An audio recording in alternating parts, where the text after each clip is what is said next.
বাংলাদেশে বিষধর সাপ রাসেলস ভাইপারের আতঙ্ক ছড়িয়ে পড়ছে।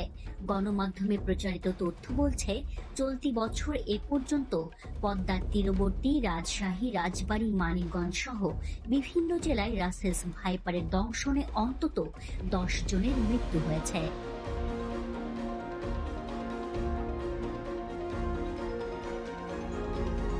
রাসেলস ভাইপার ভারতীয় উপমহাদেশের 4টি বড় সাপের একটি।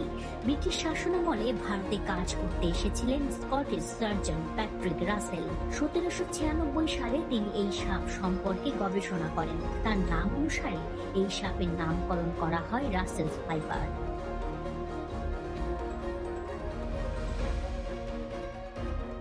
বহু আগে থেকেই বাংলাদেশে অস্তিত্ব ছিল রাসেলস ভাইপারের।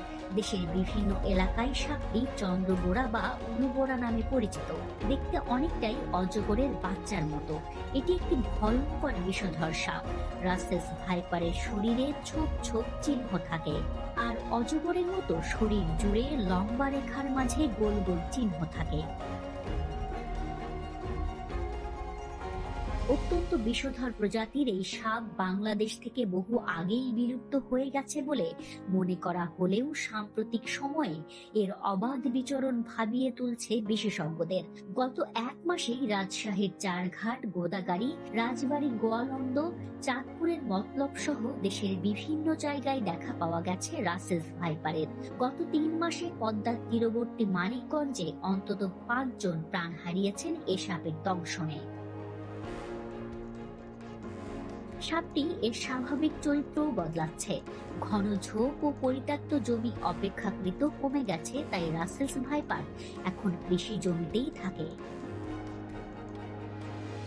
সাপ সাধারণত মানুষকে এড়িয়ে চলার চেষ্টা করে, কিন্তু রাসেলস ভাইপার সাপের স্বভাব একেবারেই উল্টো। সচরাচর মানুষ দেখলে পালিয়ে যায় না, নিজেদের বিপন্ন মনে করলে হঠাৎই আক্রমণ করে বসে। বিষধর সাপ হিসেবে পৃথিবীতে রাসেলস ভাইপারের অবস্থান 5ম, কিন্তু হিংস্রতা আর আক্রমণের দিক থেকে এদের অবস্থান প্রথম। আক্রমণের ক্ষেত্রে এই সাপ কতটা ক্ষিপ্র! 1 সেকেন্ডে 16 ভাগের 1 ভাগ সময়ের ভেতরে কামড়ের সম্পূর্ণ প্রক্রিয়া সম্পন্ন করতে পারে। বিশেষজ্ঞদের মতে সাপটি এখন পানিতে চলতে পারে বলে বর্ষাকালে কচুরিপানার সঙ্গে বহু দূর পর্যন্ত ভেসে জায়গা বদল করতে পারে। চট্টগ্রামের ভেনম রিসার্চ সেন্টার তাদের ওয়েবসাইটে জানিয়েছে, শুধু বাংলাদেশ নয়, ভীষণ রকমের বিষাক্ত রাসেলস ভাইপার আছে ভারত, ভুটান, থাইল্যান্ড, কম্বোডিয়া, চীন ও মিয়ানমারে। এই সাপ সাধারণত ঘাস, ঝোপ, বন, ম্যানগ্রোভ ও ফসলের খেতে বাস করে।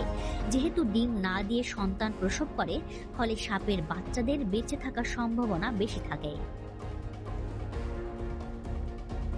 রাসেলস ভাইপারের বিষের প্রতিক্রিয়ায় আক্রান্তের রক্তক্ষরণ হয়, হৃৎপিণ্ডের সমস্যা দেখা দেয়, কিডনির কার্যকারিতা বন্ধ হয়ে যায়। ফলে যেসব রোগী আক্রান্ত হয়ে হাসপাতালে চিকিৎসা নিতে আসেন, তাদের শতকরা প্রায় 30% মারা যান।